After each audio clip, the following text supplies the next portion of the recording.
Welcome back to another edition of the Kicking It with the Brothers podcast. It's your host, ML Michael Lofton. It's great to see everybody. It is now Friday, June 2nd. As you can see, no co-host with me this week. Our boy Charles is still over doing his thing in Europe. Our boy Dion, much love to my mans over there in California, has some business to take care of. And our man X had his quarterly review. Somebody quit on his team just recently, just now. So he's picking up a little bit more slack, but not to worry. Next week, lots of good stuff for everybody. Really excited. We're going to bring in our boy Carter Elliott to discuss and recap Manchester City's season, as well as provide a prediction on what is going to happen in the UEFA Champions League final, which City is back in for the second time in the last 3 years after a wonderful performance, the best performance, in my opinion, in the Pep Guardiola era, despite whether it was for semifinal, for a trophy, does not matter. It was the best match that I've seen in the Pep Guardiola era for Manchester City when they thrashed my boys Real Madrid 4-0 at the Etihad in the second leg of the Champions League semifinal. So just want to give you guys a little bit of taste for the weekend and cover some things that happen in the world of football. It's almost transfer season. Well, it is transfer season in terms of conversations that are happening. But yeah, we'll start with you're seeing me as I'm always represented as I can. One of my boys, I'm either in a suit, sport coat, but Real Madrid is, I have so much love for the club. Arsenal, as you guys know, I have so much love for that club.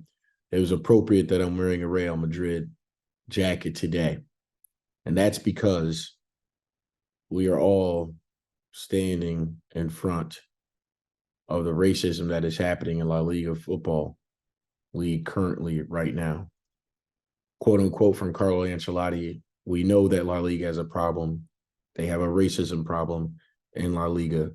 We cannot call Vinicius Jr., a man who is not even 23 years of age, a crazy monkey when he gets off the bus and when he's on the field, for not once, but twice.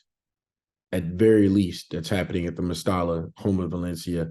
And yes, Valencia is in a relegation battle. Their fans are very amped up, but there is absolutely no room ever for racism in any sport, in anything in life, but specifically in terms of where it is supposed to be a unifying place. Anytime somebody steps on the field, a court, whatever it may be, the ice, sports are supposed to be able to unify people, and you're supposed to feel safe at all times. It's got to stop. And La Liga's leadership has been lackluster at best regarding it. And in fact, it doesn't matter about rescinding Vinicius Jr.'s red card. He does not feel safe currently right now when he comes on the pitch in La Liga. And unfortunately, I'm very nervous because he's one of the better talents that Real Madrid has signed. Not quite a Galactico quite yet, but can get there depending on what he does in international football. But he has won everything almost twice over in club football and where he's had a huge impact. And I'm sad because not only will he potentially leave, by all costs, you have to figure it out. La Liga needs to step up. Real Madrid needs to step up. He has to feel safe. He has to feel defended. He has to feel like he has a home here at Madrid, and in my opinion, the biggest football club in the world, and not only monetarily, but in terms of history as well, in terms of European competitions. Overall, subpar season for Madrid standards, even though we do have 2 trophies, the Club World Cup, as we know, as well as another Copa del Rey, a trophy that we don't win often, that we would say it is more Barcelona's cup, if you will, and Barcelona in La Liga being Barcelona's league. And we all know that the UEFA Champions League is absolutely Real Madrid's cup. Not to make a final is a little bit disappointing. However, City, they literally built their team for these type of moments this past year. I have no idea still how Rodrigo scored 2 goals in the death to force an extra time, and where Madrid pulled it out. There was no doubt that they were going to win that match. Is even though City got close on a couple shots on goal last year. But Madrid, it's their cup. However, Pep is not afraid of Madrid. He's had some bad luck against them before, and also Pep tries to overthink it. He did not overthink it in the semifinal match, and once again, it was the best performance I've ever seen out of a Guardiola team in a City uniform, and they're ready. They're ready, and I believe they are the favorites to win the treble currently right now. Tomorrow, and which you guys are listening to this, but most likely tomorrow. But when they play United at 10 a.m. Eastern at Wembley Stadium, Manchester City currently right now, if you wanted to bet them to win the treble, I'll make sure I give you guys the odds right here.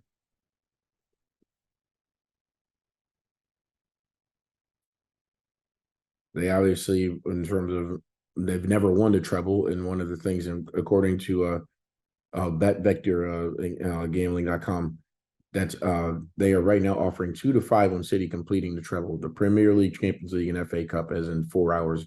4 hours ago, they've already won the Premier League, as you all know, being Arsenal being their closest competition, 5 points, even though the league was done for, unfortunately, in what would have been match day 37 for Arsenal.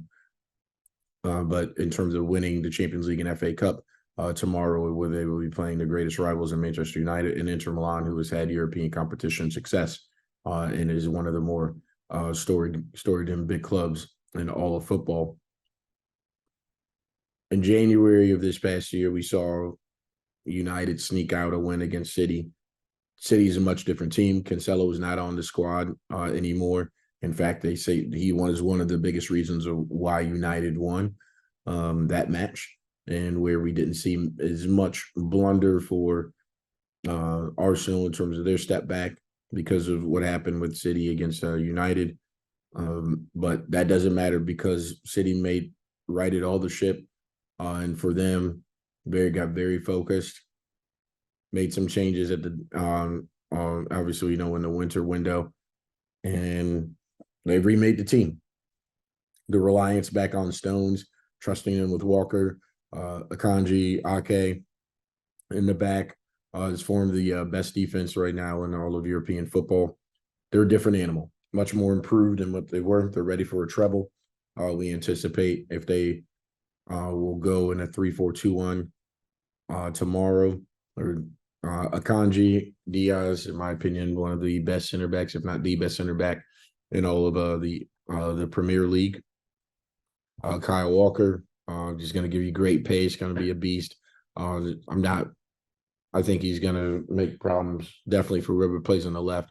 We'll see that whomever United throws out there. Obviously, we assume that Rashford will be playing up the left, but who knows what Ten Hag's going to do, because he understands how important this match is, not only for him this year to potentially win to potentially win 2 trophies, to raise 2 trophies in his first full season at the helm for Manchester United.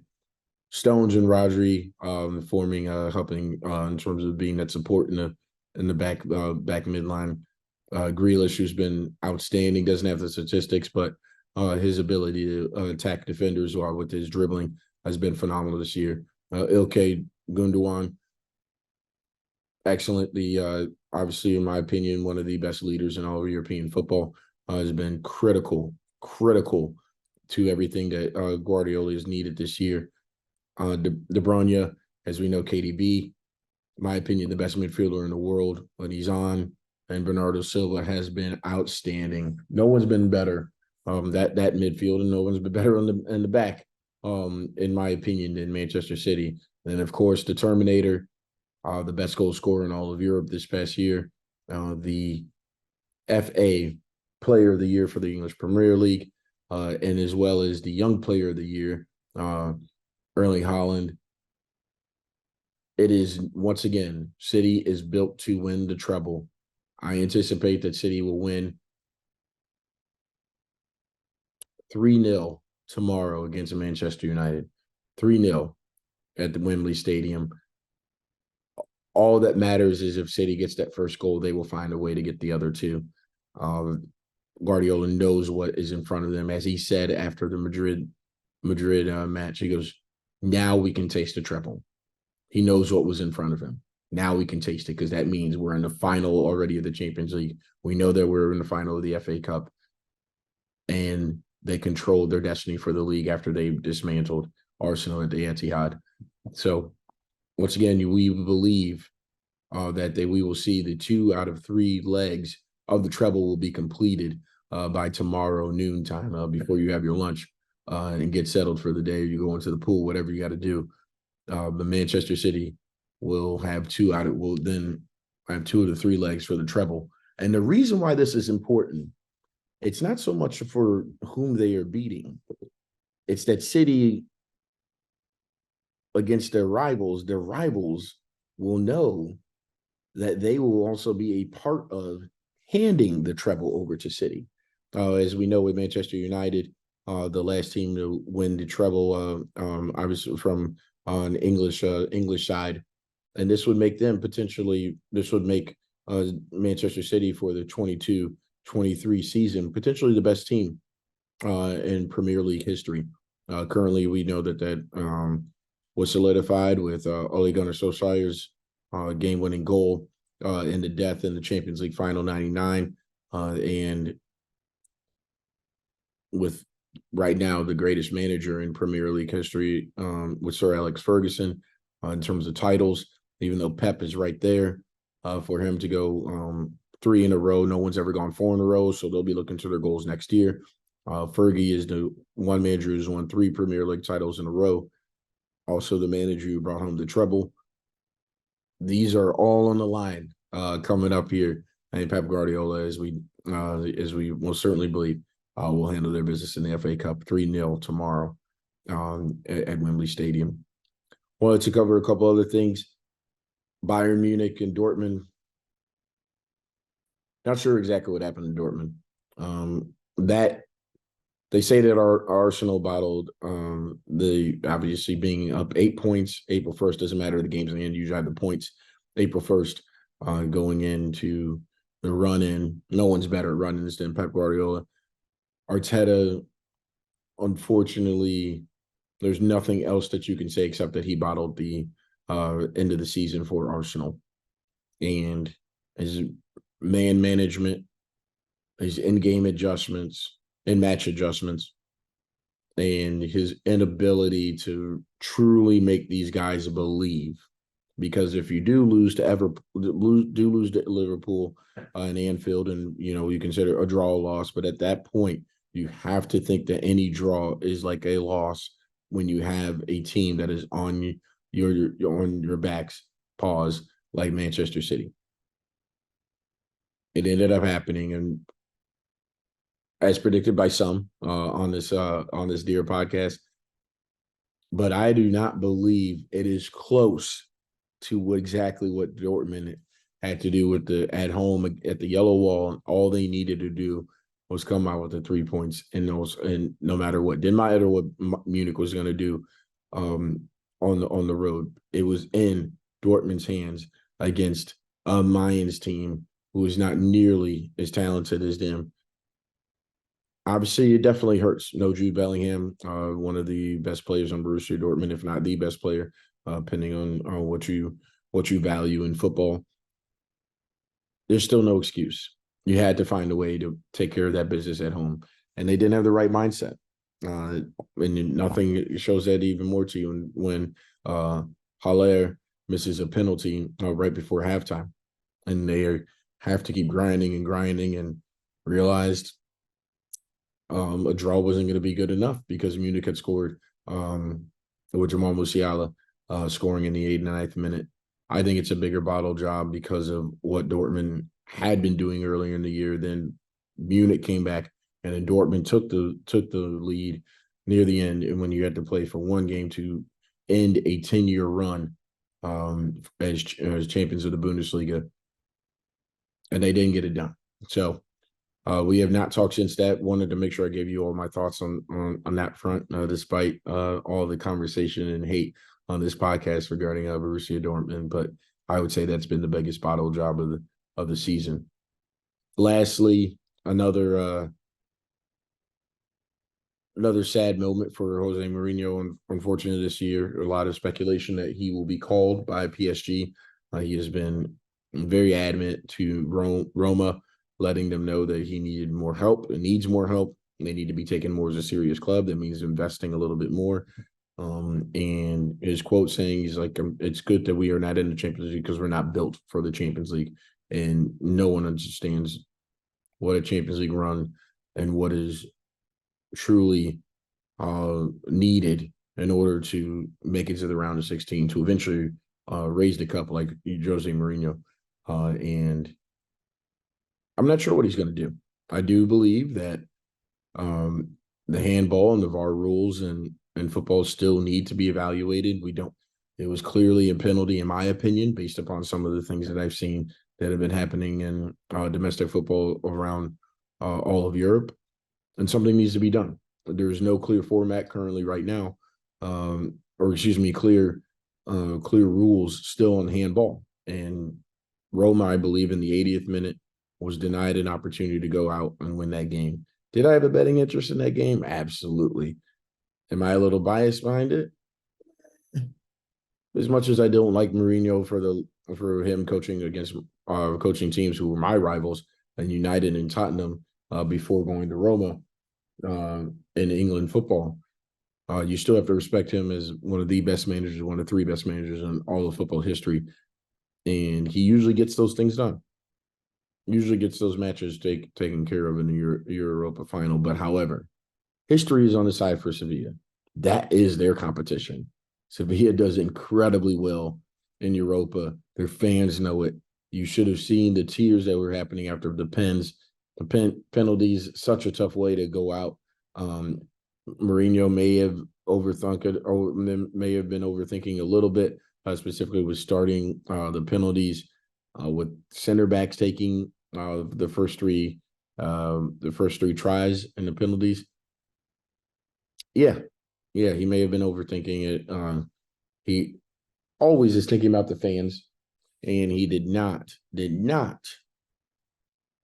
decide to keep his silver medal in the Europa League and gave it to one of the fans. Doesn't matter what the fans, it's just about being able to connect with them. And once again, Mourinho does a great job of that and appreciates and understands the fans. Has no problem in terms of challenging the ownership of the board, management of the football team from an operations standpoint.